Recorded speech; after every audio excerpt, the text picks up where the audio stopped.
Hello, everyone, and welcome to Rob Has a Podcast. I'm your host, Taran Armstrong, and we are here tonight to talk about the latest episode of Big Brother Canada 9, the Veto episode of Big Brother Canada 9. I am here tonight with Chappell. How you doing, Chappell?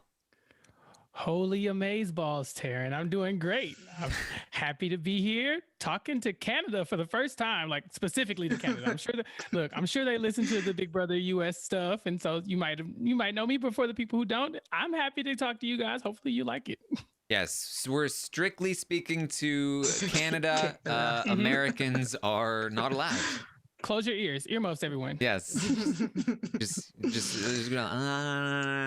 still watch the video and listen and download and like and subscribe, but you don't actually don't active listen. We need you to. This ain't for you. Yeah, exactly. Right. Yeah. This ain't for you. This for the Canadians. Shout out to Canada. All right. Also with us here tonight is Mari. How you doing, Mari? Hi, Taran. I'm happy to be here to talk about the Tina and Toya show. I'm so happy. This has been a great season so far on the feeds. So I'm glad to be here. Yes, we are here to talk about the episode of Big Brother Canada 9. Yes. There is some stuff to talk about with this episode at the very least. We actually got some strategy here. We finally got set up with the Sunsetters. But definitely, I think you'll want to stay tuned for the spoiler section at the end. Honestly, in this day and age, if you're not a spoiler person, you're watching Big Brother wrong. It's this is especially Big Brother Canada, because that's where seriously the real action is at, and you will miss a lot if you are not tuning in for that stuff. But we will judge you, but we'll still provide content for you here as we don't talk spoilers. Yeah, but you got to grow up one day, right? Exactly. You can't keep living in this bubble. Yeah, someday you'll need to watch Big Brother without the nightlight, and Well, we just told them to earmuff. They're clearly toddlers we're talking to, right? Like, get out of the ball pit, turn on the feeds, and get these spoilers. That's what we're here to talk about. Let's go. All right. Well, here we are in the episode for Wednesday night at 7 o'clock. Not to be confused with Thursday night at 8 o'clock and Monday night at 9 o'clock. At 9. Yep. I was streaming during the episode, and there were a bunch of people that came in at like 7:50. Like, oh wait, I thought it was at 8. That's the worst. Yeah. That was me last week for sure. I was like, oh wait, is this a different? Is like, I know there are different time zones in Canada, but like, is this a whole different thing? Like, I don't know. All I know about Canada is bacon. So it's like that's it. Ham. That's all you know about Canada. Ham. Like the rotating schedule. I have to set alarms to remind myself about Big Brother Canada because it's just so confusing. Yeah. It's for me. I think it's like this is the night that's going to be easy on my sleep. This is the night that's going to be medium on it, and this is the one that's going to be hard. So we start the episode. Like I said, I felt like it was a better episode than we've gotten so far.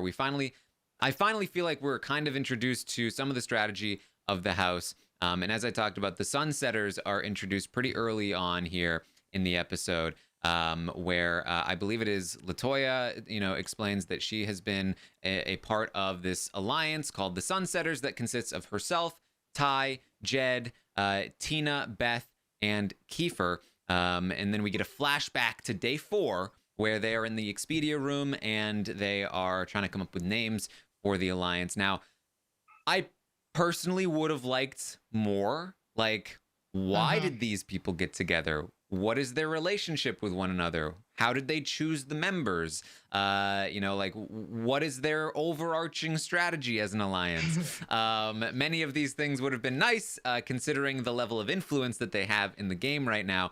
But at least they exist. Because this alliance was made before the premiere aired and has been running the game since before the premiere aired, and it took an entire week for the show to finally get to them. And that's where I was at. I was like, okay, at least we got the montage. Like, it's such like scraps with Big Brother Canada because you just know the story you're about to be told is not the whole story. So when I saw the montage, I was like, oh, great. Finally, we get the Sunsetter montage. And Taran, did you know it was because they were going to send people into the sunset? Well, yeah, that's their thing, and there's like there's even like a little like hand signal for voting. That yes, is that it? That's the hand signal. I don't know. It was it's like a little bit of like a sleepy thing. I think Kiefer keeps Kiefer's the one in the alliance that's always like, so did you do the thing?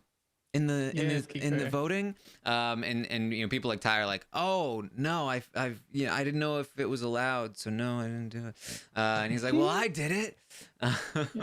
Kiefer's out here trying to make fetch happen. And yes. And look, I support it. I like the montage where they were talking about the Sunsetters because I like that we got, the origin of it and we got the meaning of it.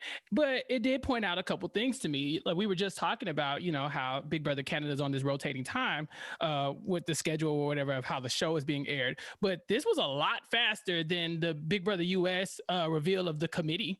This is the Memphis Alliance 7 weeks in. Like, let me show you how Memphis is running the house. At least Big Brother Canada was like, nope, let's go back. Let me show you what's going on so you know exactly what it is. And so maybe the Canadians are on to something with this time schedule because they handled it very quickly.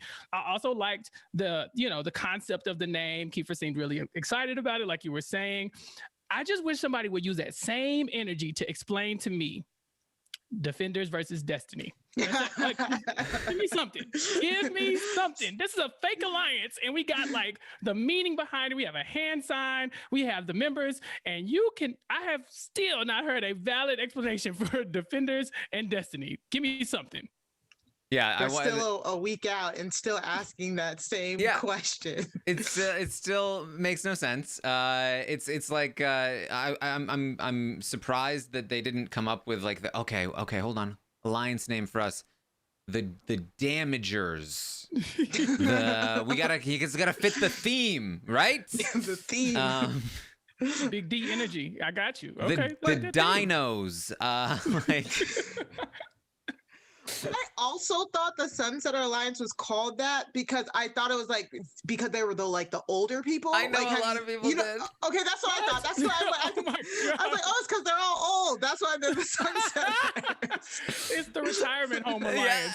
Yes, that's what I thought.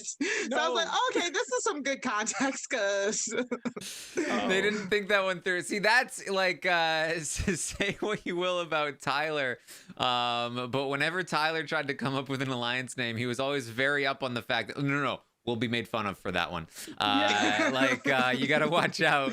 Watch out. See, I thought this was kind of like, is that OTT with the late night jamboree? Like, I thought this was like the group that got together at night. Because every year there's an alliance that, like, in the wee hours of the night, comes together and it got something. And so I thought this was that. I didn't think they were old Mari, but okay, we can go with that. That was the first thing I went to. I was like, okay, yeah, the older people are there. Yeah, sure. All right. Well, the Sunsetters are doing very well in the house. They were very important to the nominations. If you didn't listen to the spoiler section in the previous podcast, they were talking about the nominations and who they would be before Austin even did. And everything that Austin does has basically been according to their will. They would have preferred Roe up on the block first before Kiefer, but they knew that Kiefer would be safe regardless, so they didn't push too hard. And they were easily able to get Austin's original target was Kiefer, easily able to get Austin to target Josh instead. So by the time Kiefer wins the veto in this episode, he's not even the target by anyone, including Austin herself. So this was not a very concerning week for the Sunsetters in terms of their own safety, at the very least. So yeah. I loved the we also got the Tina and Toya show. I was happy about this. The beginning of the episode, I really did, because I felt like Monday's episode, I was like, you know, no shade to Beth, but there was too much Beth for my liking. Too much I was Beth. like, hold on, baby, yes. hold on. Dancing. He's like, I got one person in my draft, and that's Beth. We ain't bashing Beth today, not on my watch. Oh, well, you better stay tuned. Why are you guys talking tuned. about me? I have a final 2 with Austin, and she is my ride or die, and I am in the diary room and hosting competitions, and I am very energetic. And loud and an icon. We're going to pay homage to the queen. Yeah, it's diary rooms have not been great so far for me. Yeah. Between Beth yelling, Kiefer is very scripted, Ty is very scripted. Austin seems like she is like, they have cue cards, and she's like, this is why my nominations are this. I am a great HOH. Like, no. It's too much. It's so frustrating too. Because it's like with Big Brother US, it's like, well, 2 decades ago, in the year 2001, they used to have good diary rooms. But having recently watched a Big Brother Canada 1 episode, it really is only like 9 years ago that they were able to get good diary rooms from their contestants. It's like they were like, how can we actively make this worse? And then they did it. You know who I think is good in the diary room, who, depending on how things go, might not be around here. I think Josh is really good in the diary room. He's so annoyed by everybody in the house that he can just kind of talk freely. He's like, yeah, I think I might start some drama this week. I don't know. I kind of hate everyone, but you know what? I kind of like people, but chaos would be fun. Like, I appreciate Josh being able to just kind of sit in there and sulk a little bit, because it's kind of snarky, but he's kind of self-aware and that he knows that the house is kind of against him. So for me, he's my favorite so far in the diary room, because he's just giving you, just raw takes. No one's feeding him anything. He's got it. Chappell, it's very Dr. Will you would say that, Chappell. That's just such an easy thing for you to say. So he gives you full nonchalant, but it's definitely like, what do I do today? I know Ty's in a good spot. I might just, hide something from him. I don't know. I'm bored. I'm not allowed to run my hand through my hair. It doesn't work for me like it does for him. But I feel like if there was like a couch in there, he would be giving us full Dr. Will, like, I hate everybody in this house, just so nonchalant, so laid back. I get why people are semi-rooting for him and they want him to like persevere and stuff like that, because he gives good TV. But I can also imagine what it would be like living with him. It would be different. Like, if I was living with him,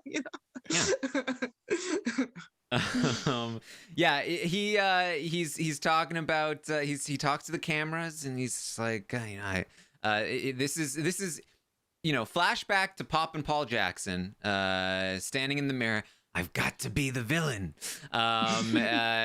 Josh has a version of that where he's laying on the bed and he's like, well, do I cause chaos or just chill? Like, maybe I'm gonna be the villain. Well, let's figure this out. I like it. I mean, normally when we see people on this side of the house, like as far as numbers is concerned, they are just like crying and begging and pleading to people to just like, please pay attention to me. And where there is a little bit of that going on, I like that he can step away from it and say, you know what? All I have right now is me, and I'm going to talk to me, and I'm going to entertain me, because I don't know these people. I just met them. And what did he say? Like, y'all think this is like the next search for the next big brother, best friend or whatever? He's like, y'all, like, sir, you're the only one in the house who doesn't have a lot of friends. But, if that's the case, be friends with you. I appreciate him. I hope Josh slips under the radar just long enough to, to be there when everything explodes. That's my hope for the season. I mean, it's possible. Possible. So we are gonna get a little bit from Rohan about how, okay, if the veto is won and used, what's going to happen. We see that Rohan is going to talk with Tara a little bit. There's going to be some campaigning with Austin. We also see that Austin is going to talk with Kiefer about how, like, okay, yes, I put him on the block and I hate him because of the whole thing with the HOH competition, but I've got to manage my relationships, and so I'm going to talk with Kiefer. This was actually prompted by LaToya. After Austin had been convinced to not actually target Kiefer, she was like, you should talk to Kiefer and tell him that he's not actually the target. And so they have a conversation where Kiefer explains that, look, the only reason I was even yelling about the HOH competition, rooting against you're young and beautiful, and I'm old and not beautiful. And I don't know exactly what his point was with that, but it seemed to go okay. Yeah, he was kind of like bigging her up, and he was just like talking about like, oh, I was insecure, you're so pretty, that's why I didn't want to talk to you. I think it's a pretty good strategy for somebody who hates Austin's guts. I feel like he played that off pretty well. Like, it's not that I didn't talk game to you because I didn't like you, it's just I was so scared and intimidated. It's a way to stroke her ego while also trying to give yourself an excuse for not like talking gameplay with her. So I like that from Kiefer's point of view, because I don't think she knows how much he doesn't like her. My favorite thing about Austin is exactly what Mari said a little bit earlier, is that, in the diary room, she sounds like almost like a puppet. And I mean, LaToya is basically treating her like one, right? Like, hey, what'd be great if you managed your relationship. And then she goes in the diary room and says, as HOH, I have to manage my relationship. And then she goes to Kiefer, let's manage our relationship. Thank you, Austin, for that insight. Yes. Straight from LaToya, from LaToya's mouth to our hearts through Austin. Yes, many more of those I think will be on their way from LaToya. So we also hear from Beth and Ty. They're going to be chatting out in the morning by the hot tub. And she lets him know, like, hey, do you know why I put my hand over your mouth last night? And I'm like, hopefully you weren't trying to kill him, I think. Like, how do you just do that with no explanation until the morning? What are you doing? I'm trying to sleep. What are you doing? I'll tell you in the morning. Just, it's okay.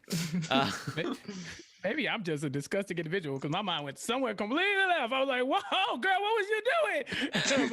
But go ahead, Beth. Do your thing. Yes. And, Beth said to Ty, he was ready to rumble. I was like, oh, a wrestling reference. Did somebody summon me? I was like, yes, were you ready to rumble, Ty? This was an interesting segment. They're getting the Showmances segment. Tomorrow's going to be interesting. I want to see Hopefully. that because well, no, Beth is the star of the show, Taryn. Do you don't realize that? Like, she's clearly the star of the show. She's clearly the mastermind. That's what BBCAN9 is telling me. Yeah. Look, she's my star. Look, you guys, tomorrow we're going to see some things from Beth, hopefully. And it is going to reveal a lot of the reasons why I really appreciate Beth. I'm sad I'm not going to be on the Thursday episode because, you got a lot of things coming up around and circling behind Beth. And I hope that the queen conquers, okay? Look, Beth Sean is a thing. You are easily impressed. Yeah. Not yet. I'm hoping for her to impress me. Right now, I feel like you have the pieces. Now do the thing that I need you to do and just take it all away. I'm rooting for her. Yeah, if you want to hear more of Chappell's thoughts on Beth, you are going to have to wait for the spoiler section tonight, because we did not get all of what Chappell wanted to get out of this episode. But she says, the reason I put my hand over your mouth is because I didn't want us to kiss. And so I'm again a little bit confused. Like, were they about to kiss and then she did like a block move? If so, fairly obvious what she was doing, right? Doesn't require an explanation. If not, then this was a preemptive strike of like, I can feel the kiss coming, and I'm gonna go, no. And the clip had like no like verification or validation. Yeah, the clip was like, what? Yeah. I didn't hear any lip smacking. I didn't hear any hand smacking. So I feel like the queen, Beth, she was putting her hand over his mouth because, you know, it's like out of sight, out of mind. You cover it up, so then you don't even think about it. So now, tonight, we're good. We're safe. We don't have to worry about this. I have my hand over your mouth. I'm not going to try anything. You were ready to rumble. You won't try anything. Her mind, so powerful. Yeah. So powerful. It's like when Josh wants cookies, he just has to pretend there's no cookies. Hide the cookies. Yeah. Put his hand closed over the cookies. Yeah, just put your hand right on top of the cookies. And then you won't be able to eat them. It makes sense. All right, so we'll see where this whole showmance thing goes as we move along here. We pick players for the veto. The HOH will not be playing in the veto this season, which is the same as last season and the season before that. This started in Big Brother Canada 7. They are going to continue with it. I don't know what it is about it that they've been impressed by so far, but maybe they just have faith in it. I don't know. But Austin will not be competing. They will be choosing players, 5 players for the veto. And something that people in my chat noticed when we were watching was that the names on the chip are not centered. They're not. They're like written in the they're at the bottom, right? Yeah, like in the bottom in like corner. a weird off-center spot. And I was just like, okay. I thought this was like Canadian, like, you know, like if that's a language, this is how you write Canadian. In the bottom corner. In the bottom corner. In the bottom corner. When speaking Canadian, you speak in the bottom corner. Never center it. It's always bottom corner. Did y'all not learn that in Canadian studies class? I'm sorry. Now, is this the portion where the Canadians do the earmuffs while we insult them? I'm not insulting them. I just thought, you know. We are just up. We understand Canadian culture and we are speaking their language. Yes. Okay. Off if center. you say so. Off center. Mm-hmm. Taran, I feel like we would not be remiss to have such this wonderful panel if we don't go back for a second. Mari. You know what I'm talking about, Chappell? Do you know what I'm talking about? Taran, this rap erasure that you're trying to pull off with me and Mari on here, guess what? It's not going to happen. Fly. Oh, no. Oh, no. How many times are my guests going to bring up the rap? It was on the TV. It was strategic. We got to talk about it. And honestly, it was pretty good. I at first I was like, what is this? But as they started going, I was like, okay, all right. They've been practicing. I liked it. Mm-hmm. Yeah, they have been practicing. And they've been singing it afterward as well. Taran, are you tired of the rap? Is that what you're trying to tell us? You a little annoyed? You're sick of it? I'm a little sick and tired of being sick and tired of raps. Well, Taran, they cannot rap regular rap music. They have to come up with their own corny rap to rap throughout the house. Yeah. And you know what? I think it's going to have strategic implications as well, because my queen, Beth, MC Beth, said, whoa, it's Beth, gonna knock you out with my bad breath. First of all, bars, but also, if she's kissing as many people in the house as I think she's kissing, what if you start to notice this smell just lingering in front of Ty, and then lingering in front of someone else, and you start to put the pieces together like, wait a minute, hold on. I didn't take it this far. I didn't take it this far. You can't recognize her mind. It's so powerful. I'm surprised so many people are so gung ho to get in on the bad breath. It must not be that bad, because it seems to be attracting people left and right. Yeah. And I'm okay with it. I just feel like it might give away, this secret alliance if everybody's walking around smelling like onion rings and only Beth has had onion rings. Oh my God, Chappell. Just saying. But I also was referring to after the rap erasure. I do want to give a nod to this segment when all of the Black House guests were talking about their hair. Yes. That was such a funny segment. I like that it was humorous. I thought it was hilarious.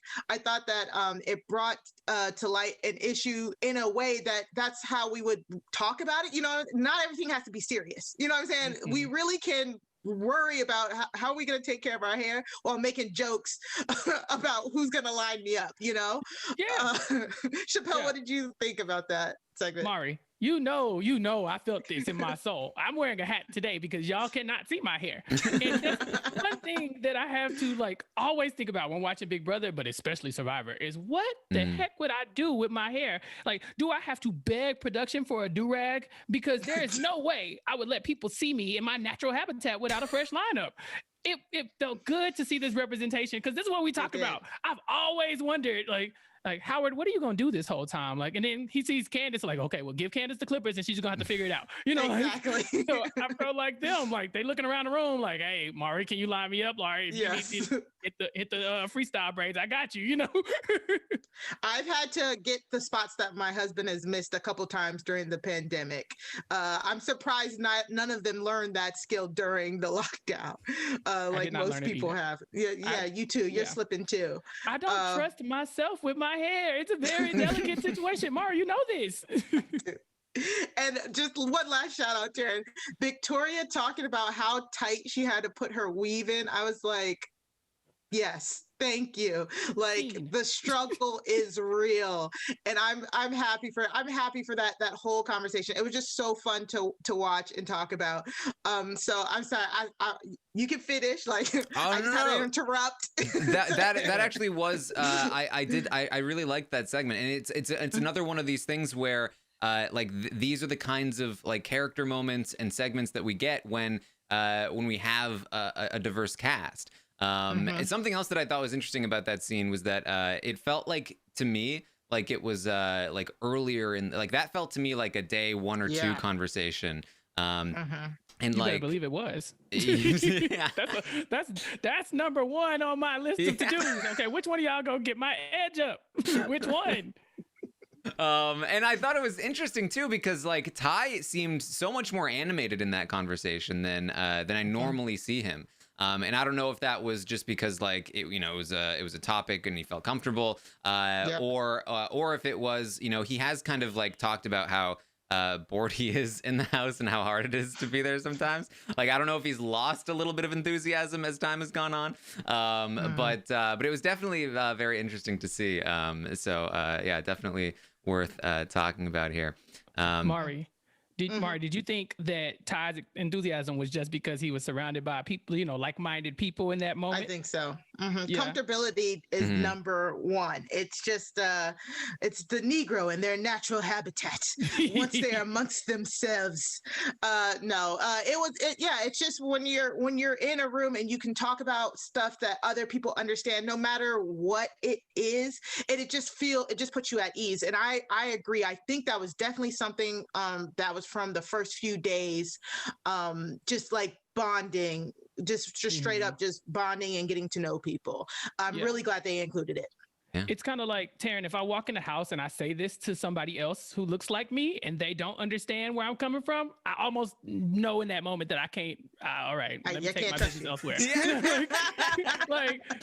I'm trying to connect with you on the most basic of levels here, and you can't meet me halfway. You're giving me nothing. Yeah, you're giving me nothing. So yeah, and I want to say it was AJ after the Monday episode said that in Big Brother US, when you have Davon and Kiefer, like every time they show character moments for them, they're talking about their struggle with representation, and this was so different. You still get to talk about representation, but it's in a fun, light way because you have multiple people in the house that have the same worldview, and so it gives you kind of like this is how US is doing it, and this is how Canada is kind of one up in US in the casting department for sure. Yeah. Yep. Yeah. I mean, the first thing we saw when the feeds came on was Jed, touching up Ty's hair in prep for the eviction. That was the feed leak. So I thought that was really funny when it kind of felt full circle. Yeah. All right, so off-center words. I did not notice. I don't know what I was looking at. I said, "Oh, look, Canadian." So that leads us to the upset the apple cart. Was that the name of the veto competition, Taran? Something like that. That's honestly, I wasn't paying attention, but I will know the name of it by the end of the season because people will be studying it forever. But yes, we have what was it? Tina is chosen by Josh, and he says that the reason that he chose Tina is I think I can beat her. So, which, yeah, I mean, fair. So, it's Tina. It was Victoria, and was it Tara? Tara, yeah, Tara, of course. Because Rohan talks to Tara.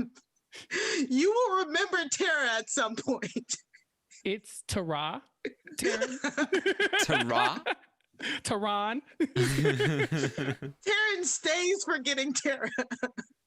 So they're competing in this competition. So I've seen actually a lot of confusion about the competition. I was actually a little bit confused when I was watching it because, for as much as they they repeat the rules for the competition always, you sort of understand why when they don't.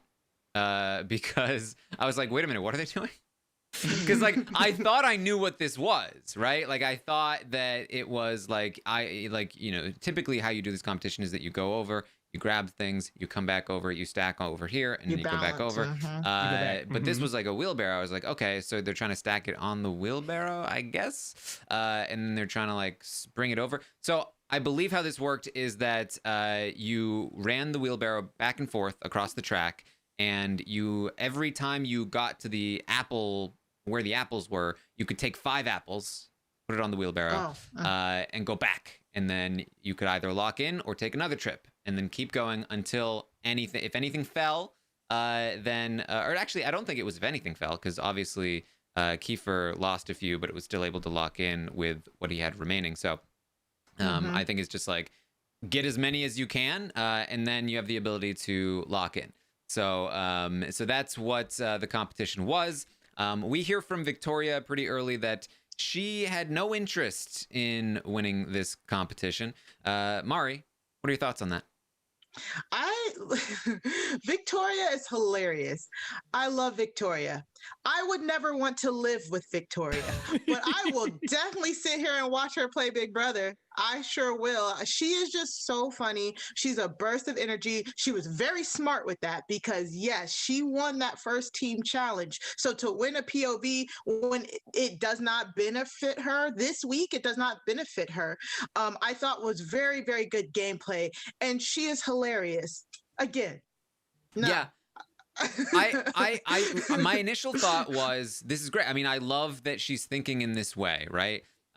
She knows that she came out strong in that first HOH, so she wants to see if she can sort of be like, oh, maybe I'm not that good at competitions. On the other hand, though, I actually could see a situation where winning this could be of value to her, considering her position in the game where she doesn't really have any allies. And she's trying to get allies. She's approaching people. She's talking to people, but she keeps getting shut down.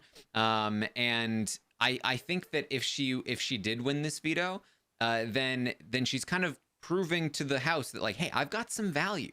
I can win these comps. If you're an ally of mine, then you can benefit from this. If they don't think that she's capable of winning comps as much, then she will be less threatening, yes. But the flip side of that is that she's also less valuable to be pulled in as an ally. So I do think that there is another side of that coin that you have to sort of consider when you make that kind of call. Yeah, I was thinking that along those lines as well, right? Because Victoria's on her team has been immune, right? And if you prove that you're good at competitions, when you're not immune, you're probably less likely to get voted out. It's this team things last longer. If we think I still have to keep the tribe strong, quote unquote, then you don't want to get rid of your good physical players. And if you prove that you're that person, then that maybe people will look at you in the same light that they look at like a Jed or a Tyshawn, or even a little Latoya, where these people look physical. So now, I can count on them in competitions if necessary. Also, I think if she was more aware of her position in the house, using the veto wouldn't be a horrible idea if she knew what to do with the information she could get from it, right? So if she takes off Josh, who is the obvious pariah of the house right now, and then they have to replace him, then that'll make them choose a side, or almost it'll kind of make people kind of rally behind the person they want, and maybe the people on the outside will see that they're on the outside. But she first has to know that she's on the outside, and I'm not quite sure she's aware of the structure of the house to pull something like that off. So I like Victoria. I, like Mari, probably don't know how long I would be okay with living with her, but I think she's not completely clueless. She just seems like she's having a good time, and I can appreciate that. I do have a question about the competition, though. Yes. Could you not turn the wheelbarrow around? I think you because probably everyone was backwards. Could. Yeah. Was this in the rules? I would guess, like, if I was playing in that competition, I don't think that I would turn it around. I think that I would just back and forth it. Because, like, like turning it around just seems like an unnecessary risk. Where, like you have to sort of like keep the whole thing steady while you're turning it. And then also, I do feel like moving it backwards is probably, if anything, I'd want to turn it around to move it backwards again. Because moving it forward seemed like a much trickier way of going about it. Yeah, well, that's what I was thinking. I was like, well, on the way back, why not just go backwards? But, at that point, I guess you could have dropped some. I don't know. But first of all, completely confused. I started watching TikTok videos, not Big Brother TikTok, but just TikToks during the challenge. And so I was happy when it was over, and I was happy with the result. But you didn't see Josh become one with the apples. Yeah. Can we also talk about this editing? So, of course, people were, they're like, oh, they're clearly cheering for Josh to lose, whatever. Is it just me or this? I really felt like this is clearly put on. Like, yeah, they were probably cheering, but I don't think he would have been able to hear it. You know what I'm saying? I feel like they turned up the audio on the video to make it seem like the crowd's going wild. Right, exactly. And then they had him in the DR say, they clearly are not rooting for me. Like, I really feel like if you're in that moment, I don't think they would have been loud enough for him to hear it. Or am I just, what do you think? Typically, apples, don't have ears. So if he's being one with the apple, probably wouldn't be able to hear anything. No, it's a pretty small space out there. You'll hear if people are cheering for you or not, I think. And sort of like he did talk about it afterward, and like from what we saw, they were kind of like cheering for everyone when they locked in, but like it was a little bit more muted for anyone other than Kiefer. And then like obviously nothing really for Josh. So you generally can get a sense of like, especially when you are Josh and you're used to the group being against you, you're especially sensitive to like anything that is like they don't want me to win. And so I think he probably heard, yeah.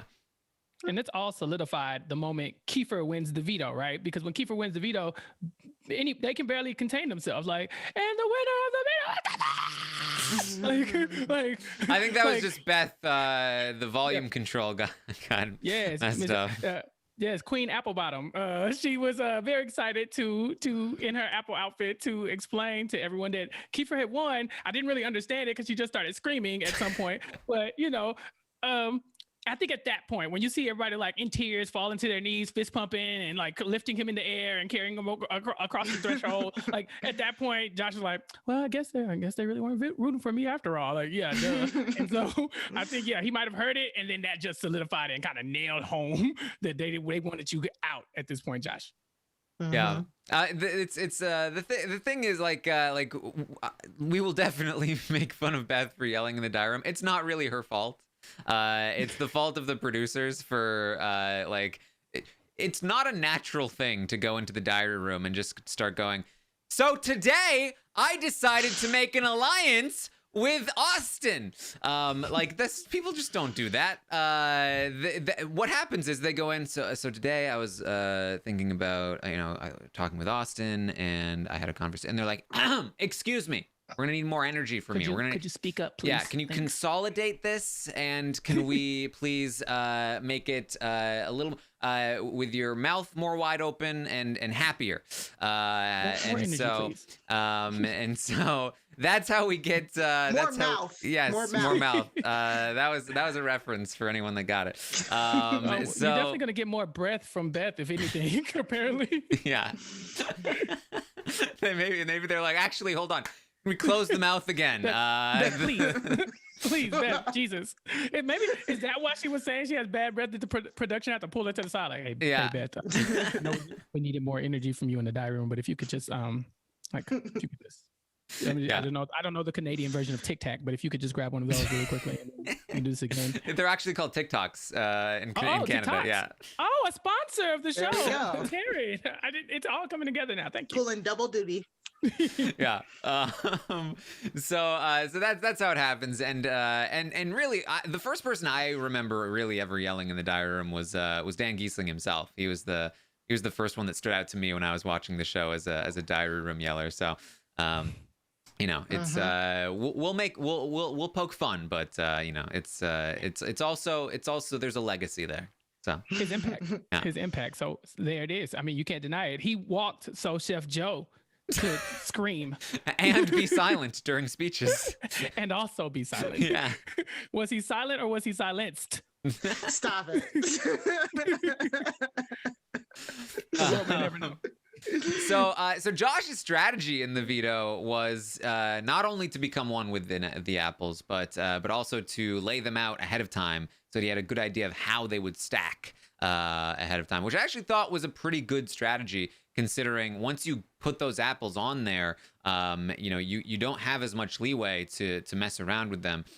So to know like which apples are going to be best and in which way should I stack them, I thought was a pretty decent idea. And I think that he, based on the conversations after, he was actually very close to winning, and just got a little bit greedy and went for too many, and then lost his balance a little bit and lost the apples, and that's what cost him the win. But I actually thought it was a decent strategy. Yeah, and they never said what the number was that him and Tina tied on. That's frustrating. So yeah. It's like, why not? They needed more time for the rapping, Taran, obviously. I felt like that was Beth taking creative license. Like, look, that shows you that they don't care about Josh. Like, Josh, you came in second or third. I don't care. Kiefer! like, if it was really close, you're like, Josh came in with 34 and narrowly missed it. But this time he's like, yeah, you tied for second, whatever. Kiefer, come get our beat. So I don't know. I wish they had told us, because I wanted to see. It looked like it was so close, and so I really wanted to see if it was 1 or 2 apples, but you can't always get what you want here. Yeah.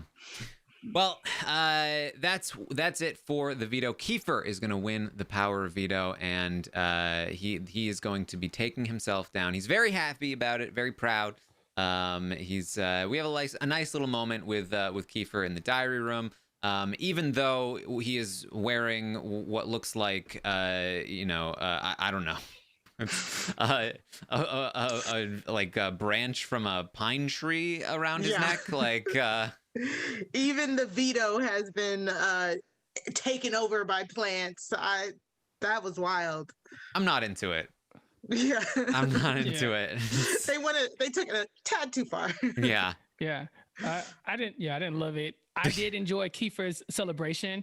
Yes. He always talks about where he's from, and I wonder how much of that is like it's seeping from his body, right? Like whenever he wins or does well, he has to like put on for his city, and I appreciate that. I am from Texas, unapologetically, and even though it's some crazy stuff happening here and we trying to be Florida #2, I still will rep in the happiest moments, and I get excited. I just start, I turn into Pimp C. I start spouting UGK verses, and I can't help it because I'm from Texas, and so I appreciate all that they do to give Kiefer his spotlight, to kind of highlight his culture, because given the opportunity, do-rag and all, I would be doing that exact same thing.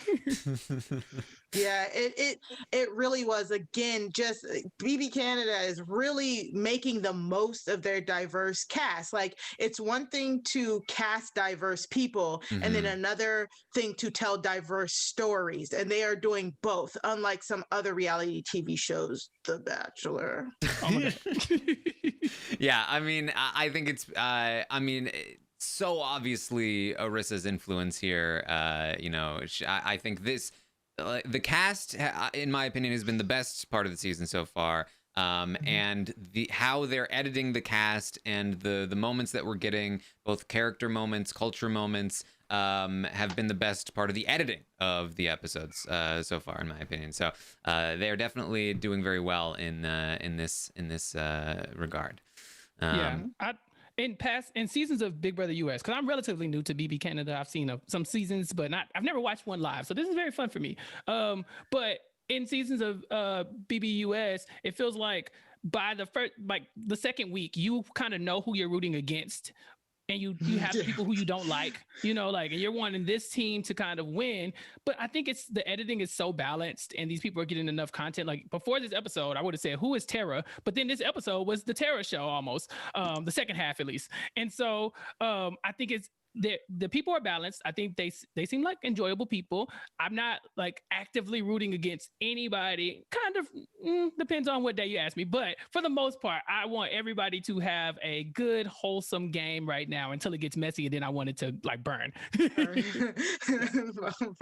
Yeah, I forgot what Tara looked like, because she's been more on the show than she's been on the feeds, it feels like. So I was like, oh yeah. Yeah. Where's she at?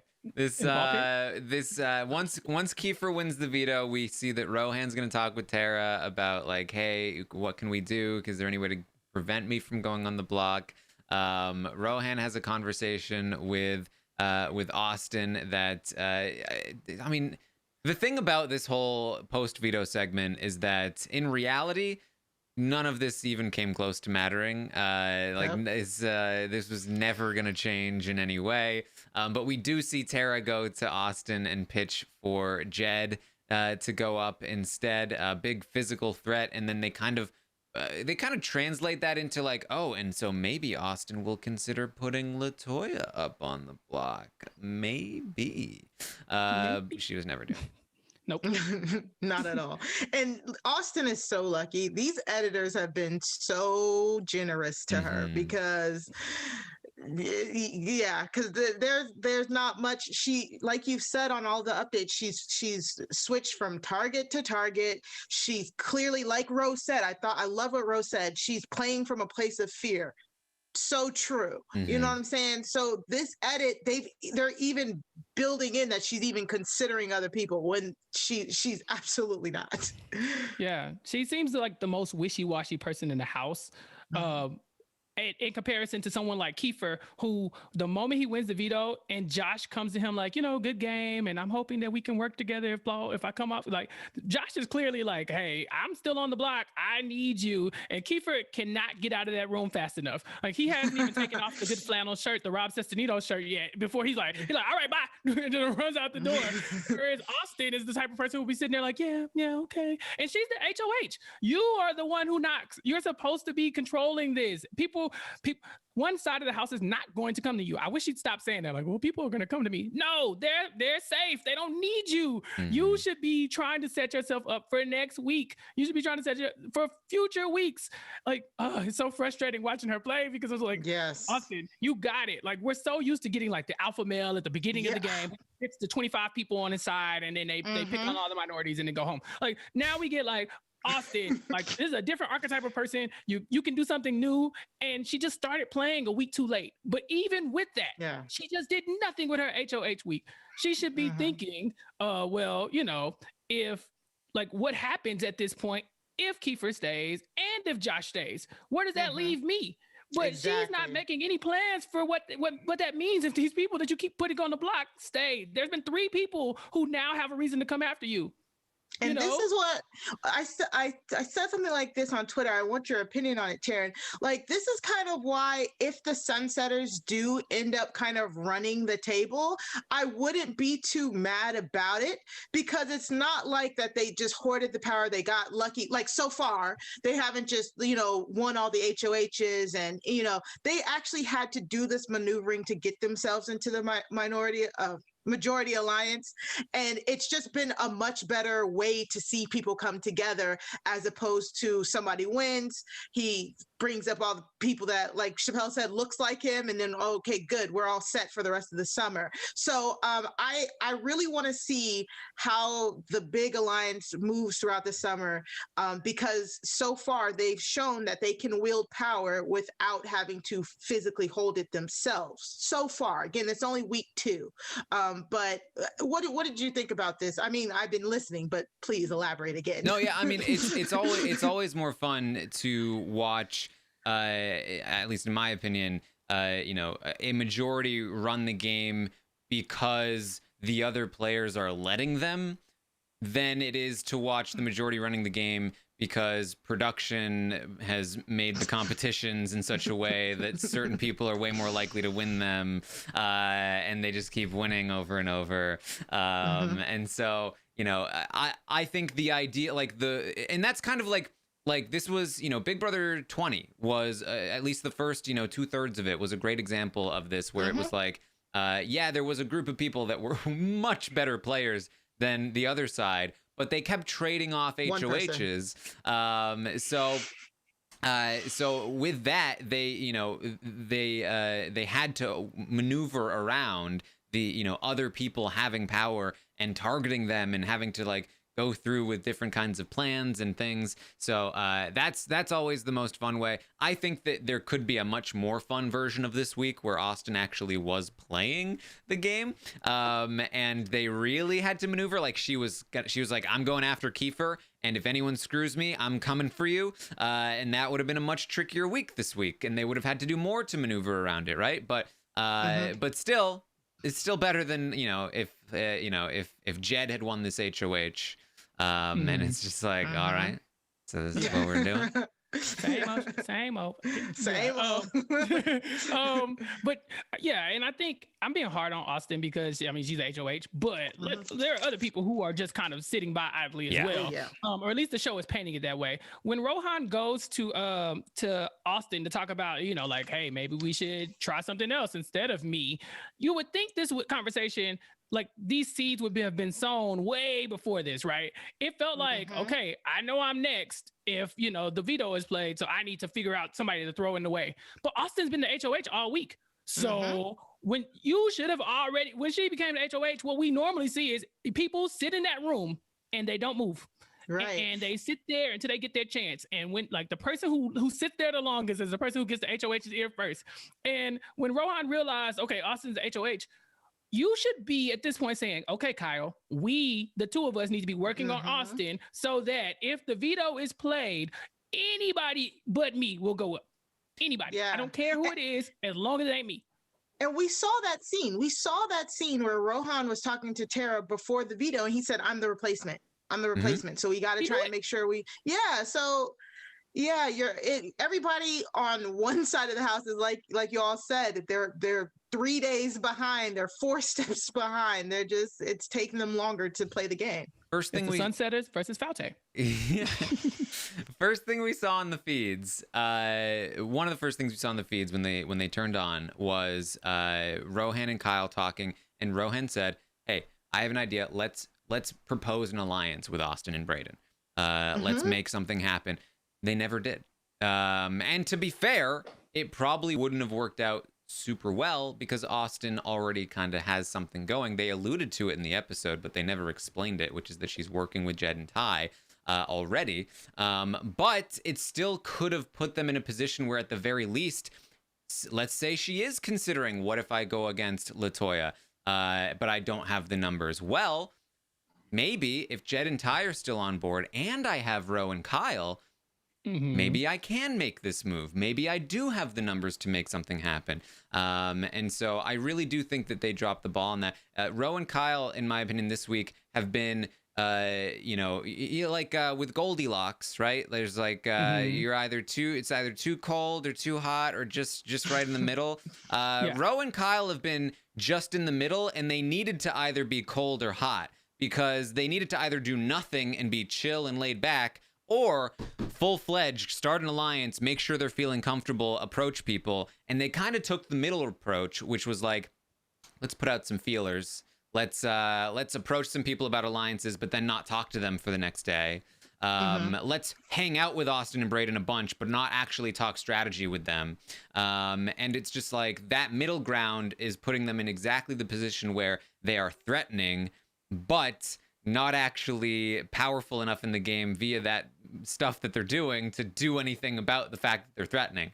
So definitely, I think they have made some errors here. Yeah, and so, I'm sorry, Chappell. No, go ahead. Because I've been listening, but it still seems like nobody did go up to Austin and really like actually cement an alliance. And Austin is a fan, right? She is a fan of Big Brother, right? I mean, I think so. To some degree, at least, right? I don't know exactly how much. I think that like people like Tina, seem like Tina, I think, was talking about like Dan Giesling is her favorite player. Like, so she seems to be like pretty good in terms of what. Kyle is a huge fan. He has, Big Brother camping trips. But Austin said she was a fan of the show. It very much could be. I mean, and here's the thing too. When like not like I'm not that old either, but like a 23-year-old saying that they're a big fan of the show, like how long has she really been watching, right? Like I don't know. So who knows? That's fair. I just feel like they could have slow played this with Austin, and then by the time the veto rolled around, it was only obvious that she would work with them. Like you knew that LaToya and Jed are these huge threats, like and big physical beings, and you knew that your name could come up as the veto replacement. So I feel like at that point you have to start kissing ass. Like you have to be right there the whole time saying, "Yep, ooh, look at how strong they are. Ooh, oh my gosh!" Like every chance you get, you should be burying this person.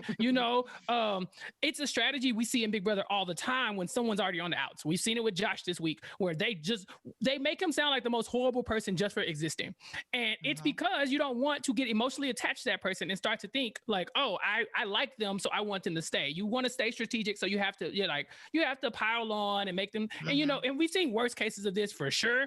But like at this point, you should be doing the subtle action of that, which is trying to set this next person up. Like, hey, I heard her saying something. Look, I can't tell you what she said, but I heard her say your name a couple times. Like you could be like planting seeds. You ain't gotta name nobody.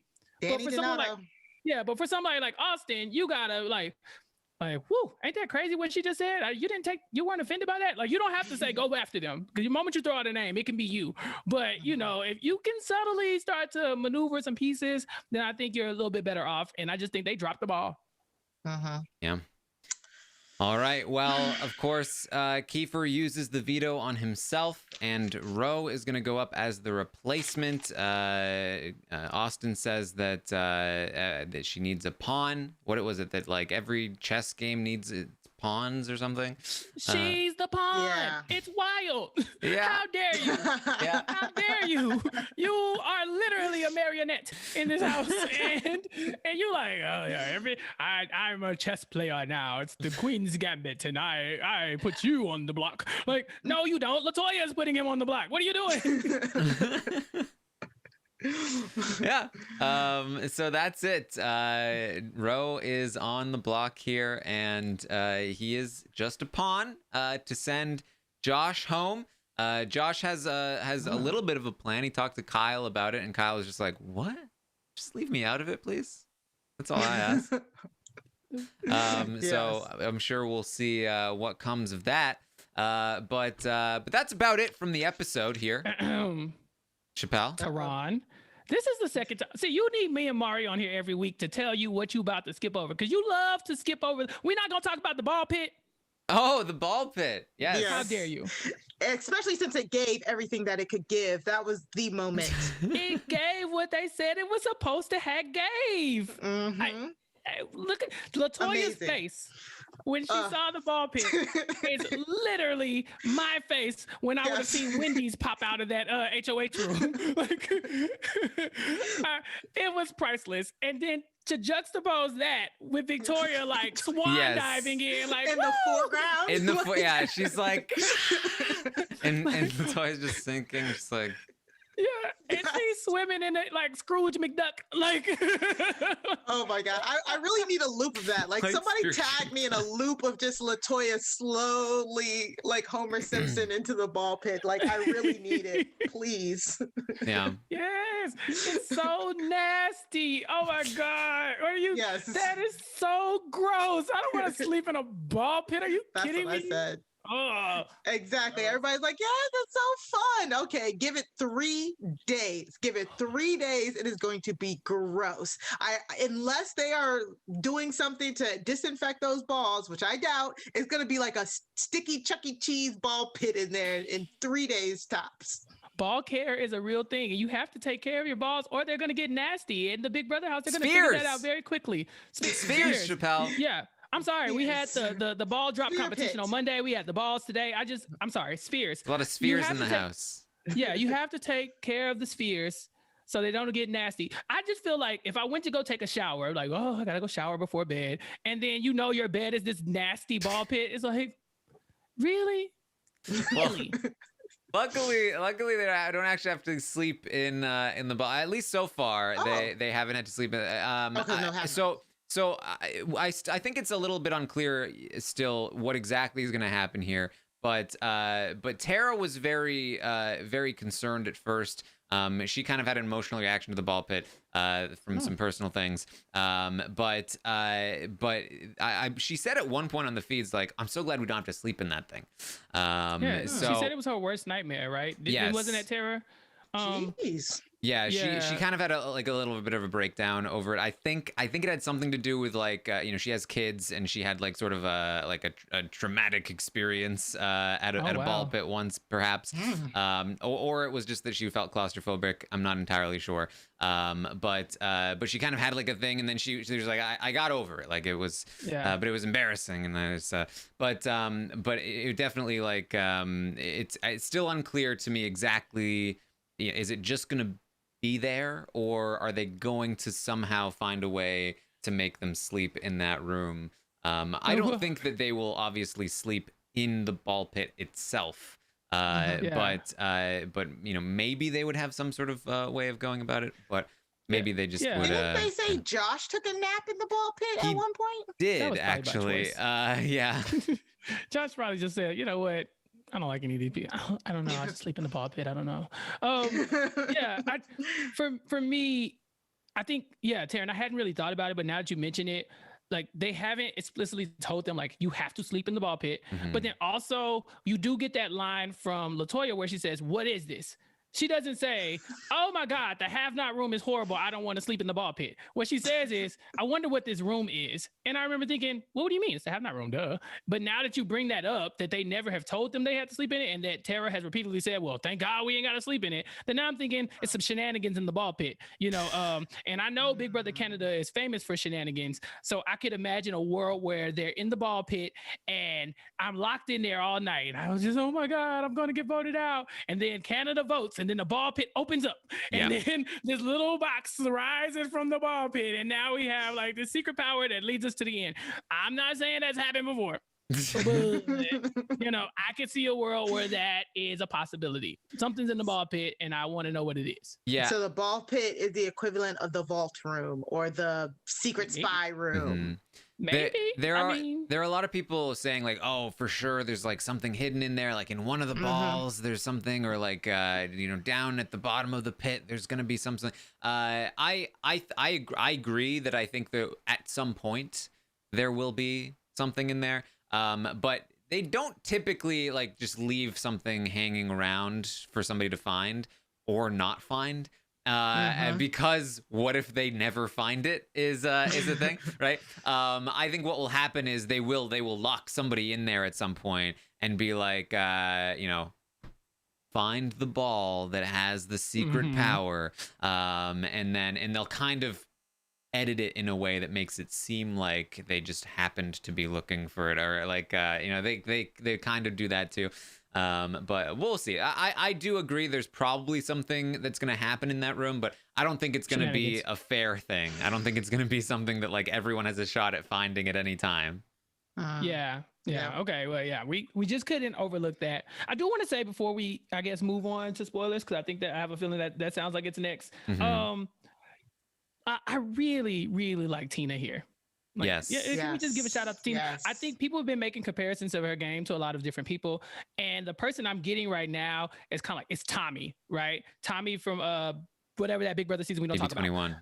Yeah, sure. That one. Because Tommy, and I will say this, I will die on this hill. I think Tommy was a good Big Brother player who will go like unnoticed. His potential will go unnoticed because of the outcome of that season and because it's that season. But Tommy kind of put himself in the middle of the house to where he was good with everybody, and seeing Tina get picked for that veto and being like, I don't know why he picked me. That's like that's just Tommy. You know, Tommy was good with everybody. The thing that Tommy had that Tina does not have is Chrissy. And that's why I'm concerned about her, because to do the Tommy thing with someone that they know each other, you know, to do the Tommy thing with somebody who knows somebody, that's fine. That's difficult. But to do the Andy thing, that's a whole nother monster. And so you want to find somebody who you can go to all the time. And I think she thinks that person is LaToya, and I think she'd be wrong. And so I really want her to be able to solidify, like, this is my person, because it's really hard to win Big Brother without at least your person. You know, whether you cut them or not, you kind of need that one person who you could trust 100%. Yeah, I also think, though, I do think Chrissy was kind of a hindrance to Tommy's game too, though. Like, they were she was like a shackle for him. They were a power duo that season at the beginning of it, but her ball and chain just got too big. And unfortunately, by the time she got cut, he could not recover, you know, from being tied to her. So Tommy was a great player, and I agree. Tina's doing a great job. And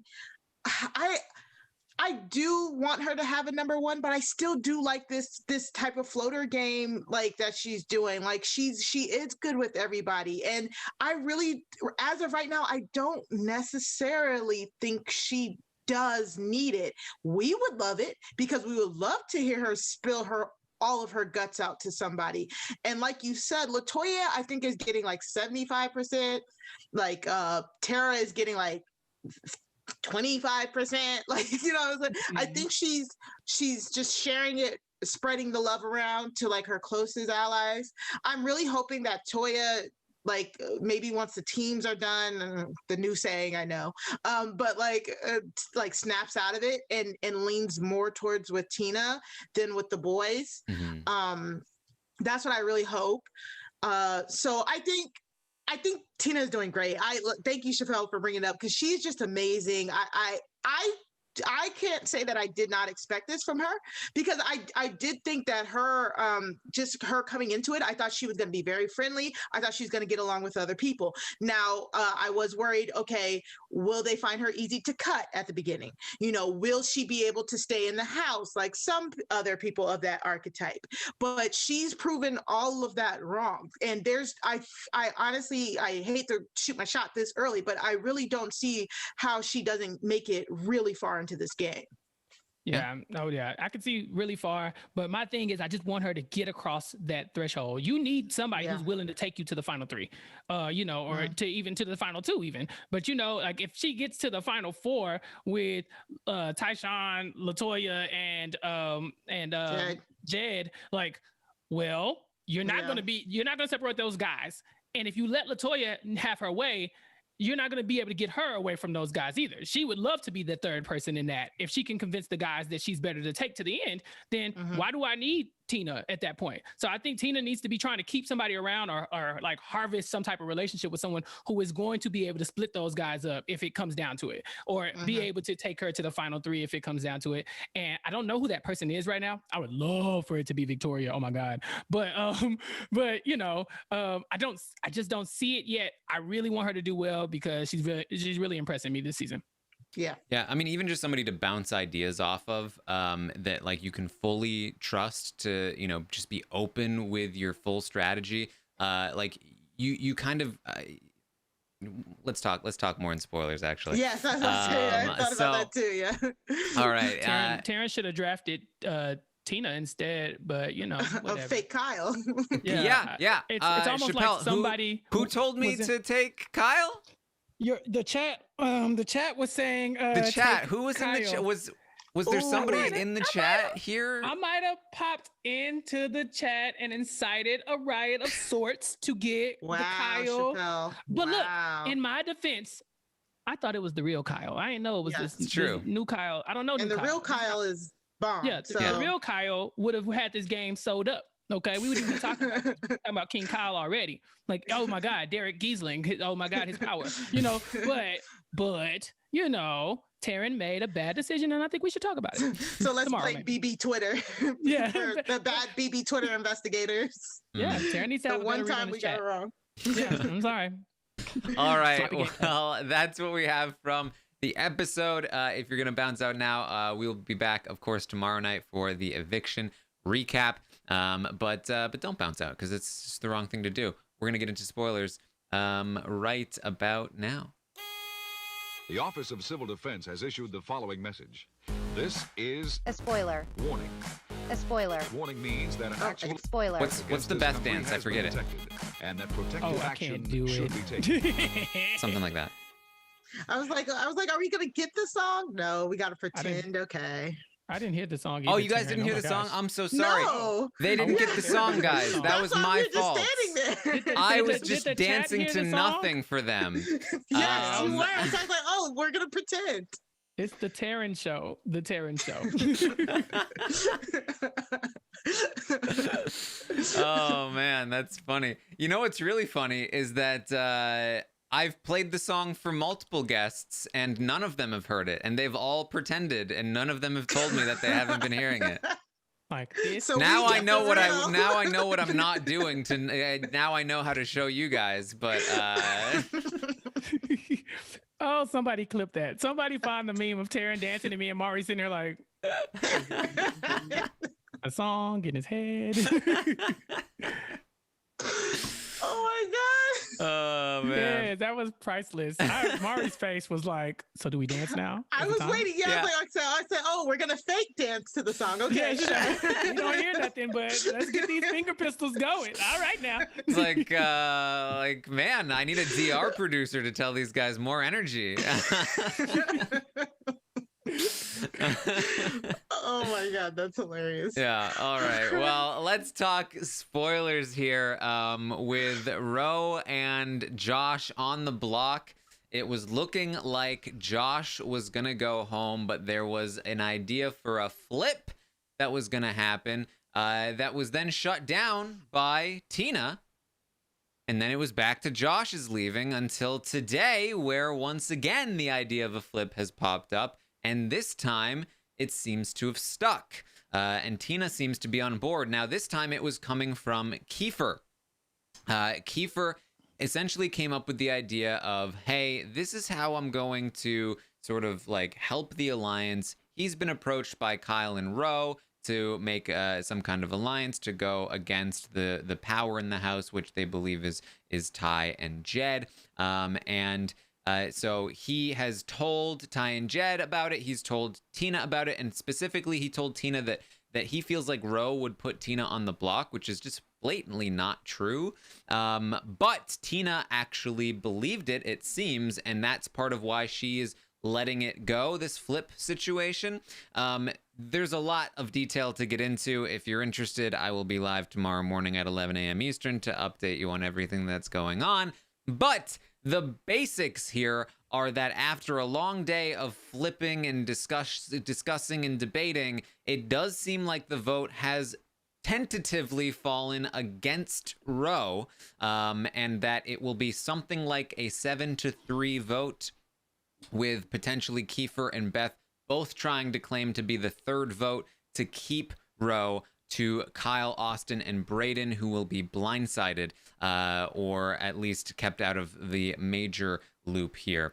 Now, all of that said, during the episode, we saw Kiefer has actually changed his mind on the flip that he himself initiated and started to try to work it back with Ty, and so that was going on, and LaToya was then arguing with Beth about it, but then again during this podcast, it seems like they've managed to get Kiefer back again on board, perhaps, but this is me just having to rely on other people because I've been busy watching the episode and doing the podcast, and sometimes that's not always the most accurate place to get information from. The chat is not accurate anymore. We don't trust the chat. Oh yeah, now he doesn't draft Tina, and now we can't be trusted. Man, okay, we get it. But I think what I would say is the vote is still leaning pretty heavily against Roe, but definitely not completely locked in yet. This could still easily fall against Josh. So, we'll see. And how much of this will make the episode tomorrow night? Probably 2% of it. Yeah, 2 conversations. One with you and one with you. I would just like to say that the Big Brother Twitter is just as fickle as wrestling fans. Y'all are fickle, because half of us are rooting that they're like, oh, we don't like how Josh is being ostracized. We hope Josh stays for another week. Take Rohan out. Oh, but we also realize if Rohan leaves, then that is the majority alliance will probably stay in power and steamroll. So maybe we don't want Rohan to leave. But we also said we hate showmances. Dang it. Why can't Beth pick a showmance? Fickle. All of you. I feel like it also could you sort of say a lot about the person in terms of I feel like there are 2 different kinds of fans who are flip-flopping right now. There's the fan that every time the vote flips, they're like, nah, Josh is leaving. But I like Josh. This sucks. I don't want Josh to go. Then it flips to Rohan. They're like, but Rohan's leaving. But that means it's gonna be a steamroll. That's so annoying. Like the person that's seeing the negative in both sides, and then there's the person that's like, okay, Josh is staying. Whoo, yes, I love Josh. He's getting to stay. Oh, now it's Rohan. Well, you know what? It's not gonna be a steamroll. That's good. Happy about that, right? Just 2 different perspectives when the vote is flipping and you're trying to justify how each way. And then there's the third kind of fan, and that's Chappell, who doesn't care about the vote flip and is just focusing on Beth. Let's talk about it, okay? So while all this nonsense, quote unquote, strategy is going on, my girl is working, okay? So for the people not following the feeds, because I'm not following the feeds, it's hard to do that in America, but I'm following Taran, who's following the feeds. So according to Taran, you got Beth, who has been, pretty close to Ty. It's the best shown or whatever you want to call them. But then, her and Jed have been they've been making eyes at each other. There's been some kissing going on. And I think the last time I saw a feed update was Ty and Jed in the bathtub. Boom, in walks Beth. She's like, I don't know whose legs are whose legs. And then boom, feeds cut. Now listen, this is the most dramatic thing that I've ever seen on television ever. Okay, what did she do? Where did she go?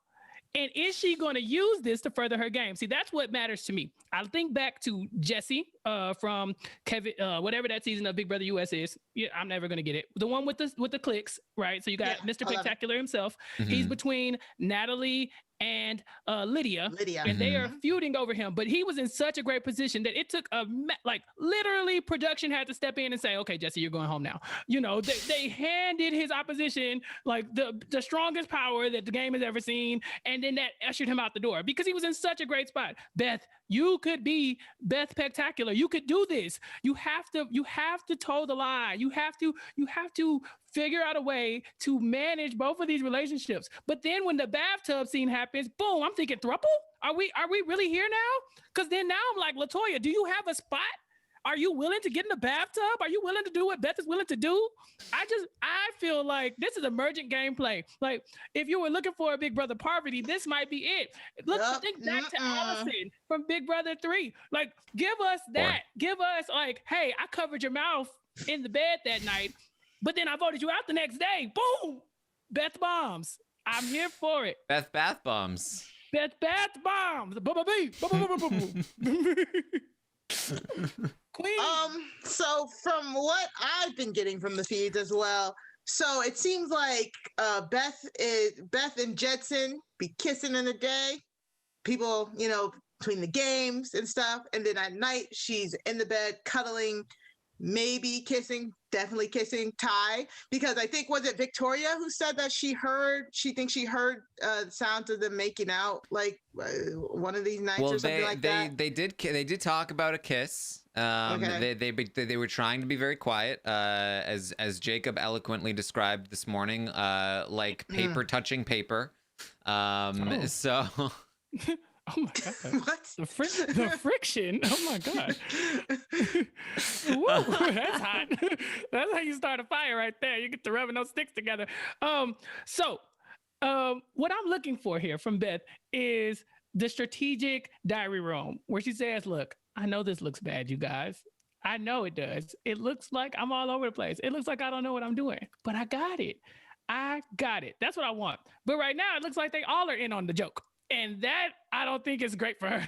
You don't want them two are not supposed to be closer to each other than they are to you. You are supposed to be like the V in this throuple. You are supposed to be the person, the middleman, you know, like, hey, I control the content between both of y'all. And then that way I know I'm never getting left out of anything.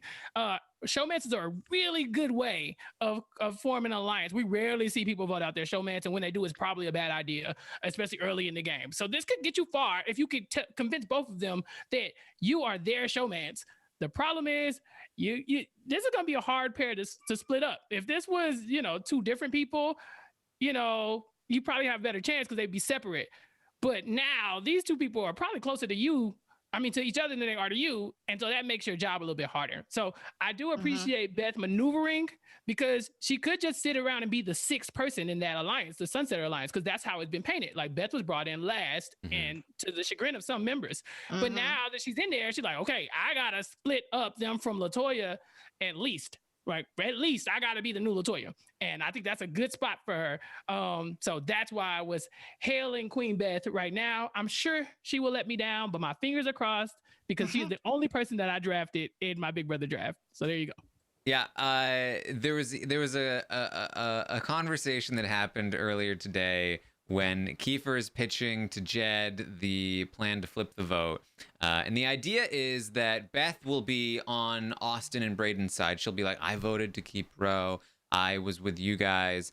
And so that prompted Ty to be like, okay, but then, you know, if we win HOH, what's our excuse for not putting Beth on the block? Like, you know, we'll be enemies.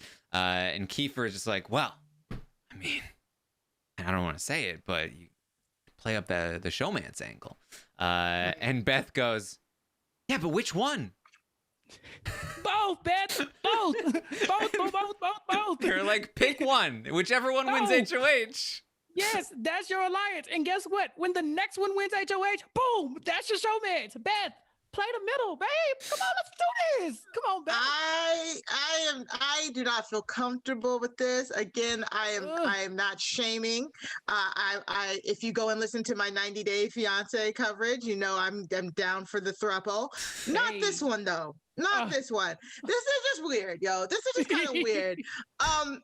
The simple fact that Ty and Jed seem aware, they're aware of her bouncing back between the two of them. Taran has alluded that as of right now, it doesn't seem to be causing any problems. But Taran, did you say you believe down the line it might? I mean, it could. Like, I feel like with Ty and Beth, or with Beth and Ty, I should say, that one feels like it's got legs. Like, yeah, they're into each other, but like physically, but also they get along very well and they hang out together a little bit more, and they flirt, but in a more serious way, if that makes sense. Whereas with Jed, it feels very like yo, Something you want to make out for a sec? Awesome. Yeah. Yeah. So with that in mind, it's possible that it progresses with Ty, and then, you know, maybe at that point things could get a little weird. But given how like open they are with it now, I don't know. It's possible that like if it even does progress with Ty, at that point Jed would just back off, or like it wouldn't necessarily be a big deal. So I don't know. Right. And so with them being so close, them knowing what's going on, Beth, I'm sorry, Chappell, she does not hold the power here. She is not the Parvati. No. She is not the Parvati of this situation. Jed and Ty know she's for the streets, and they are just having fun. And I think it is helping her, of course, being close literally to people is helping her gain footing in the Sunsetters. But I still just don't see how this doesn't end disastrously if they don't try and figure something out sooner rather than later. Taran, from the feeds, we know that Jed keeps like making semi passes at Toya. Like, how sincere are these passes? Because I just see stuff, you know, just random things, and I'm like, this doesn't seem serious. Any take on that? I mean, a similar situation, I think, with Beth, where like Jed is very not serious with his flirting. Like he is a flirt. He would, I bet he would love to make out with Toya, but I don't know if there's anything beyond that. And from her perspective, at least what she's told other people, she thinks the same thing. Like, she's like, this guy's not serious. I'm older than him. Like, I'm one of a few options in this house, and he's just trying to, you know, have some fun. And so like, I'm not doing that. So I don't really see that necessarily going anywhere. But so you you're never know. There's a chance. You're saying there's a chance. That's what we're hearing. Toya and Jed could be like the new, that one couple from BB20 that hooked up later in the game. So yeah, sure. I don't know.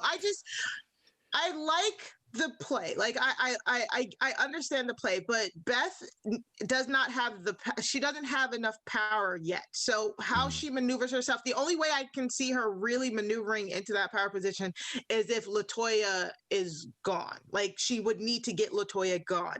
And as of right now, that is she's wary, but that's not her number one concern. Am I right with that, Taran? Like, Beth and Toya are still good.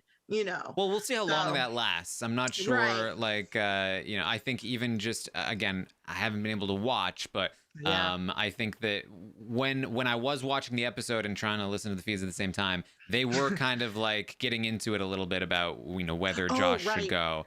And so I think they'll be fine for now. I think the allure of the alliance functioning like solidly is going to keep them together for a while, because that it's just such a powerful thing. It is so effective at keeping all of them safe for a long period of time that it just doesn't make sense to turn on them too quickly. But this whole tension thing between Beth and Toya, I think, will continue to pop up here and there until eventually it causes the rift that we'll see. Yeah. But that's what I'm hoping for. Look, Mari, let me be respectful. You are right. Beth for the streets, but so am I, and that's why I feel for her, because I know how tricky that game should be. Okay, like I know.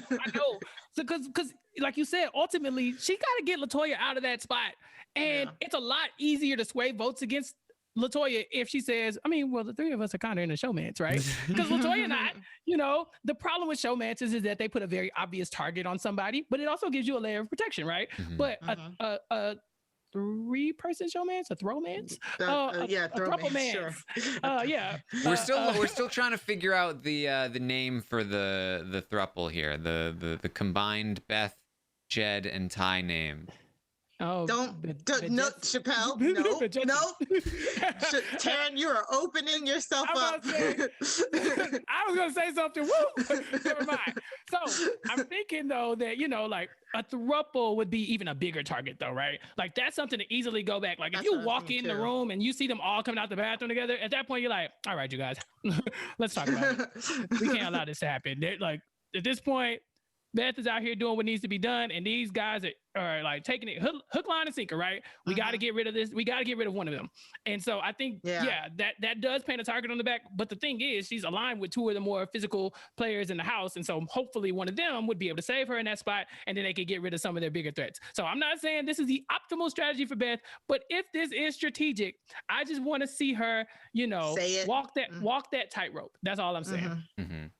Taran, do you think Beth is kind of playing with fire here? Because even though she put into everybody's minds, like, oh, watch LaToya, Jed, and Ty, watch out for them, you know, planted little seeds, people are now seeing that she is clearly getting closer to both of them.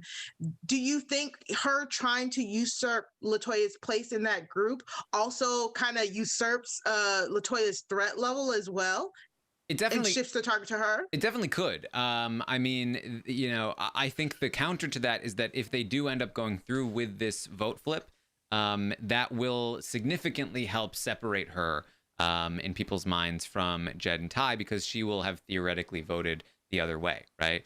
And so, like, I think that will help cement in people's minds that, hey, they are still flirting, even though they were against each other in that vote.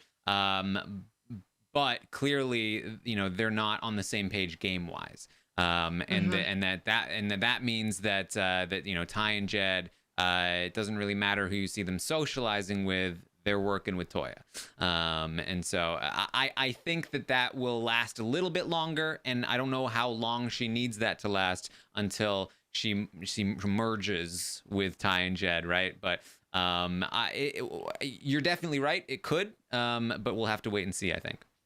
Yeah. Taran, do you have a preferred outcome for this week with the flippy to floppy? What do you think? What would you prefer to watch as someone who studies these people very closely? And then what do you think is like the optimal strategy right here, where it's up in the air? Because I understand that, you know, the thing about keeping Ro is that Ro is the counter alliance, right? Like Ro can make if anybody's going to move the pieces around, it's him, because he's already identified that these are pieces that need to be moved, whereas Josh is kind of not, right? So do you feel like you would be pro getting rid of Ro or pro keeping Ro instead of Josh? In terms of, I think, like the best long-term opposition for the majority alliance, I think that's obviously Ro. Josh is never gonna like have super solid allies. Like he'll have people that work with him out of necessity if he stays, but he'll never have that like really solid resistance that Ro could possibly gather together. Ro is very close with Kyle. He also has a relationship with Brayden. He actually gets along with Austin, even though she put him on the block. Like, Ro is a person that could really bolster a side and glue them together and be an actual player in the game, whereas Josh is somebody that could operate as a free agent and cause maybe a little bit of chaos there, but typically free agents are less likely to cause chaos and more likely to be, you know, the Jackie of the game from Big Brother 5, Canada 5, where it's just like they're just kind of there for a while and nobody really trusts them, and they keep trying to get into alliances, but they're always fake because never really matters. So in that regard, for television's sake, or at least for the game's sake, I would prefer Ro. Stay. Yeah, to stay. In the game, if I was in the majority alliance, it would definitely depend on who I was in the majority alliance. But I do think that from Ty's perspective, it definitely helps to have Ro gone. I'm not too concerned about like a big guy leaving because you know, there's Kyle and there's Jed, and Ty is still well insulated, and it also helps eliminate the potential opposition to your alliance. Ty is probably the best person, the person best situated in the Sunsetters, because he's got Jed, he's got Beth, he's got Toya, he's got Kiefer to some degree, and they'd all probably go after, like, Beth and Toya are going to go after each other, and Kiefer will probably go after Toya, or at least right now it seems like he would, and even then he'd probably, like, all of the alliance would go after Jed before they went after Ty. And he'd probably win in the end if he got there, because he's very well liked. And he's, probably going to be doing pretty well in competitions. Jed is very good at memory stuff. So if Jed is still there at the end, he can help him out by winning the memory stuff as long as he's still low. So status quo is great for Ty. And Ro leaving kind of helps keep the status quo in a way. Even though it's a flip, it helps provide a status quo that will last longer than the current status quo. So for him, it's pretty good as long as he manages it well. For somebody like Tina, I do not like it. That's why I was very impressed with her when she was shutting it down very effectively. She seems to have been tricked by Kiefer into believing that Ro and Kyle are not trustworthy, when in fact they are not trustworthy, but like trustworthy enough for Tina that she doesn't need to be as worried as she seems to be with them. And she seems to really believe that Ro would put her on the block, and he wouldn't. And she is in good with Ro and Kyle. She's in one of the best positions with Ro and Kyle in the entire house, and she doesn't seem to realize it. Part of the reason why is because Kiefer is so overconfident in his own position. Kiefer keeps being like, they're about to approach me about, like, locking in this final three alliance, like, any day now, guys, I'm telling you. And he's been saying that for days, but he's so confident about it. And he's like, and I know what they're doing, and I'm going to be in with them, and Kyle's going to have nobody but me. And it's going to be great. And like, if you just heard him talk, then you might believe him, and you might be like, okay, well, Kyle and Ro aren't talking to me that much. They're not promising me that much. And the reality is they're barely talking to Kiefer. But he's very confident about it, and he's portraying it that way. And he's, I don't know if he's intentionally lying or if he just got, a misunderstanding happened, but he's saying that they'll put up Tina. So with all of that in mind, she is kind of in a position where she's like, I guess I'm not going to push too hard to try and keep them around. They're not the weapon that I thought they'd be. And by doing so, I do think that she is giving up a major advantage in the game for herself. I don't think she's out of it by any means. She still has a lot of tools to use, but I do think this is a loss for her. Yeah. What I would like to see from Tina is if she's willing to let Ro go, I want her to do the Tyler Crispin thing of going to go get Sam, right? Like, I am going to weaponize this one person who nobody else can have. This is my person. It's not a showmance. This is just my person. I have them, and they are loyal to me and only me. And if you're going to leave Josh around, somebody can pick that piece up. I know he's super chaotic because of the secret thing that happened on day 3. Oh my God. Like, should I blow up the house again? I don't know. But Sam was crazy too. So if you get one of those people, that is the person that, on the off chance that something happened, right? Like if Chicken George wins the HOH, like, you kind of want to have influence with that person too, as opposed to letting them just kind of shoot from the hip, because you never know what piece of information is going to stick with that person, right? You never know if it's the last thing that person heard or if it's just one sentence you said to them that's going to keep them, gunning for you the entire game. And so if Tina's willing to let these pieces go in Ro and Kyle, I need her to kind of make a maneuver to shore up something with somebody like Josh. To offset the loss, because so Kiefer, I saw your tweet and you're saying that Kiefer is basically saying that he's the one who's closer to them, and it's like a sacrifice. He's sacrificing Ro. Is this really a good move for Kiefer? I mean, the reality is that Kiefer does not have Kyle and Ro as much as he thinks he does. So he thinks he's sacrificing, but it's more that actually Tina is sacrificing the position because she's the one that has the most amount of pull over them. And so with that in mind, Kiefer's new plan is to, if Ro goes, claim that he voted to keep Ro, and then Kyle will have nobody to turn to but him. And then he'll also have Josh, because he's the one that saved Josh. And like, here's the thing. That's better than where he is right now, where he's got like nothing outside of the alliance, right? And he's trying to put himself into a power position like Ty or Tina. Do I think he's actually capable of juggling those people? No, I don't. I think that he'll get caught, and I think that other people will pick up those pieces, like Ty or Tina. And so I don't think it really matters one way or another, to be quite honest. Except for the fact that he's, making moves and, it's to some degree impressing his alliance. They were kind of like, oh, okay, like you made this happen. Like, this is pretty good. Although some of them were kind of annoyed by it because he almost exposed their alliance, so he has to be careful. But yeah, it's difficult for Kiefer because neither path is really like a great path. But he's doing stuff, and that's better than not doing stuff, in my opinion. Right. No. Yeah. Right. You shouldn't walk it back, though. That's just... Yeah. That's like, just I good. I just feel like you have to pick one, right? Like, pick it and stick with it, and then solidify whatever you're going to do next. Start positioning yourself for what happens if this person stays. Do I feel good with this person? And if you're flip-flopping, you don't have the means to adequately do that with either one of them. You're splitting your attention between both of them. When the initial strategy of, look, if we're getting rid of Josh, we don't want to talk to him. It's horrible to watch, but it's effective because he's going. We don't need a relationship with him. He's not going to be on the jury.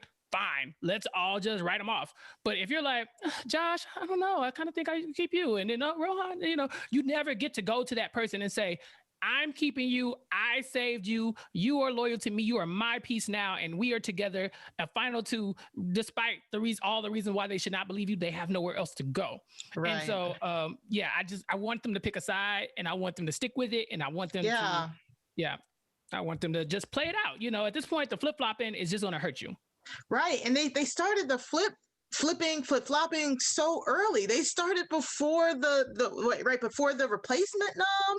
Like we all know, like, Big Brother 101, you want to flip the vote, you try and do it as close to, Thursday as you possibly can so that you don't have all this ample time for the flopping back. Like, the Sunsetters are really diminishing their positions, not only in the game, but amongst each other, just flipping back and forth, just doing this whole, thing where they're not sure. So they really need to wait till everybody goes to sleep and all have a conversation and try and hash it out. Because if what the chat is saying, what people are saying, that, now Beth and Toya are mad at each other, Tina's just probably at this point exasperated because she shut it down, then she's open to it, now it's shutting down again. Like, that is too much fatigue, and that's too much social capital being spent for absolutely no reason. And this is week 2.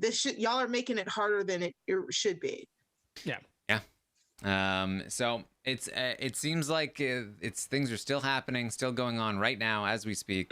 So this could be a long night and potentially a long day tomorrow. But I will be live tomorrow on Twitch before the episode to talk about the stock watch. So that'll be sort of the final update on where we think the vote will fall, I imagine. So make sure you find me there at twitch.tv/Taran Armstrong. Of course, tomorrow night we'll be live with the eviction recap to see where this lands. Tomorrow morning I'll be live to update you on everything that's happened today, go into some more detail. We may have an answer for you as to what will happen by tomorrow morning, or I may come on and be like, guys, it's still up in the air. So you can wait and see for that. You can also, of course, find me on Twitter at Armstrong Taran. Chappell, what are you up to? Any final thoughts? On Big Brother Canada, or just what am I up to? What do you want to know? Yes. I am fully invested in Beth because she's my only draft pick. I did a draft where we only got one person, and Beth is my person. And so until she does something glaringly wrong, I am going to be Team Beth. But I'm enjoying this. Chappell, why do you have to just choose one person? Why can't you choose multiple people like Beth? Well, had you chose multiple people, you probably could have got Tina. Okay, so let's be very clear. Okay, Beth has the right idea. You're stuck with not Kyle. Yeah, I'm enjoying this. Oh my gosh, Taran, thank you for having me on to talk about Big Brother Canada. It's my first time watching it in real time, and this is pretty cool. It's very difficult to watch the show sometimes in the United States. There's some VPN things and people snatching down these links that may or may not be legal. I don't ask any questions. I just watch whatever comes on my computer screen. But yeah, I've been having a great time following things, and I'll be looking forward to your update tomorrow morning so I can keep track of what my girl is doing. But yeah, you can find me around these days. I'm probably hanging out in Clubhouse. If you're on Clubhouse, then follow your boy. It's Chappell's show on there, Chappell's_show. But also, I have recently recorded a Purple Pants podcast episode with Bryce Isaiah, where we talked about the movie Soul Food, and we broke it down scene for scene, line for line, and we had some interesting takeaways. And so I think that dropped yesterday. So if you are looking for something to listen to, there's that. And then also tomorrow, Rob and I will be recording the reality rewind for the week. I think it's like a Chappell month. We're going to hang out with me and Rob this month to talk about some old reality TV shows. We're going to have some special guests on the way. And so hopefully that goes well as well. But you can follow me on Twitter and on Clubhouse at Chappell's_show, CHAPPELLS_show. And I'll just be tweeting. I don't tweet as much as I used to, not just because life is busy right now, but I tweet a lot. So if you don't want to see my smiling face up and down your timeline, you don't have to follow me. It's fine. But yeah, say something nice, say hi, make me laugh. I'll make you laugh. And if you say something mean, I'll block you. So that's it. Here it is. Simple. Mari. Yeah, that's it. Yes. So you can find me every week on the Wrestling RHAPup. Me and Matt Scott break down the highlights of this week in wrestling every week. We are currently going down the road to WrestleMania. We are so close to the end now. We dropped our last episode on Sunday. I was also a guest on the 90 Day Fiancé pod with Puya and Rob on Monday. So again, same thing. You can follow me on Twitter at Mari Talks Too Much. That's 2 like the number 2. I will be on there talking about BBCAN, talking about wrestling, talking about just a whole bunch of stuff. And yeah, like Chappell said, please follow me. Please at me, especially with your wrestling takes. Send me all the wrestling takes, and please follow our podcast feed for the Wrestling RHAPup. Go and like, subscribe, review. If you review and leave us a 5-star review, we'll read it on the podcast. So yeah, that's what I'm doing. Taran, are you a wrestling guy? I've never really been a wrestling guy. I've watched some YouTube videos on wrestling, and it sounds fun, but I've never gotten into it. I feel like Mari should use the opportunity to either get you on the RHAPup or even come on your Twitch and talk to you about it. Because I feel like, Taran, you would be able to kind of talk about some of the social dynamics between these wrestlers, because I don't follow wrestling anymore. I'm an OG wrestling fan from back in the day. My people should be gone, but they keep popping up. But I got to go on the Wrestling RHAPup and I learned so much. It was so cool. So yeah, I definitely recommend it for the people who are listening to this who haven't checked it out. Casual wrestling fans, but also like the hardcore fans. Mari and Matt do such a great job, and they keep it light, So I'm excited to listen to this week's episode. But I hopefully think Taran and Mari should collaborate one day on something like that. I'll at least send Taran some clips. I'll send him some clips and see what he thinks. Chappell is trying to be a matchmaker. I know, right? Look, just call me Beth. Put me right in the middle. All right. If you are not already a patron of Rob as a podcast, be one. Be one. Be a matchmaker like Chappell and Beth, and match yourself with patronship. Match us. Yeah. Match us together.